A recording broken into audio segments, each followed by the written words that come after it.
এবং ড্রোন পাঠাই আসলে দেখবো যে কবুতরগুলো কত উপরে আছে।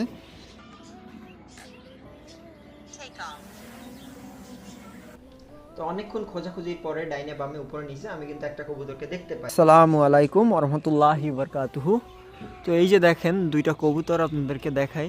তো এই দুইটা আসলে মেইন না, এই দুইটারে কিছুক্ষণ আগে ছাড়ছি। এর উপরে দুইটা এখনও টিপ টিপ করতেছে, দুইটা কবুতর আসলে এখনও আমার উপরে আছে।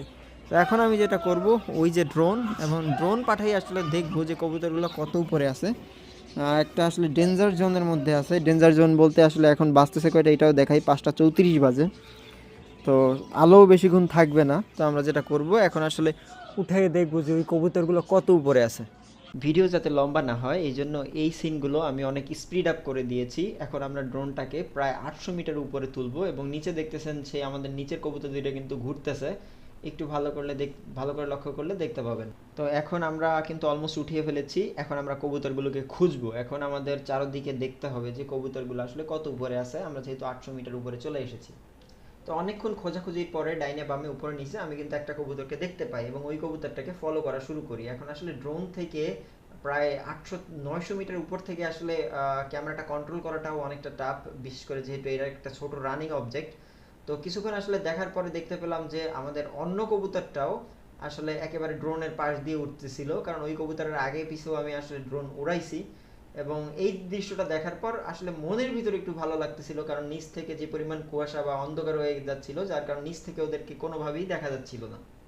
তো এখন যে ক্লিপটা দেখতেছেন এটা আমি নিচ থেকে মূলত ক্যামেরার মাধ্যমে ক্যাপচার করি। ওই ড্রোন ফুটেজ থেকে ওই ভিডিও মানে দেখার প্রায় 20-25 মিনিট পরে তখন পুরোপুরি আসলে আজান দিচ্ছিল, যার কারণে আসলে ওই টাইমে আমি কোনো প্রকার ভয়েস অ্যাড করিনি, জাস্ট শুধুমাত্র ভিডিও করতেছিলাম এবং আপনাকে দেখাচ্ছিলাম যে ওটা আসলে কত উপরে।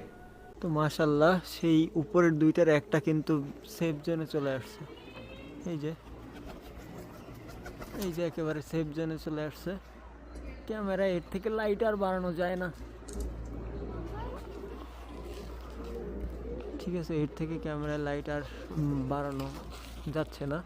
তো কবুতরটার ভিডিও আমি ফাস্ট মোশন করে দিলাম এবং যখন কবুতরটা নামতেছিল তখন আসলে ঘড়িতে বাজতেছিল 6:17 আজান হয়ে গেছে অলরেডি। কবুতরটা নামার পরে এই হলো তার অবস্থা। এতটাই দুর্বল যে কবুতরকে একটু পাতা পড়লে দৌড় দেয়, সে আজকে ধারে যে হাত থেকে ধরলাম উঠতেছে না, লড়তেছে না, এমনকি হাতে ধরে রাখলেও কোনো প্রকার ছটফট করতেছে না। তো সর্বশেষে মহান রব্বুল আলামিনের দরবারে জানাই লাখো কোটি শুকর, আলহামদুলিল্লাহ, সুবহানাল্লাহ।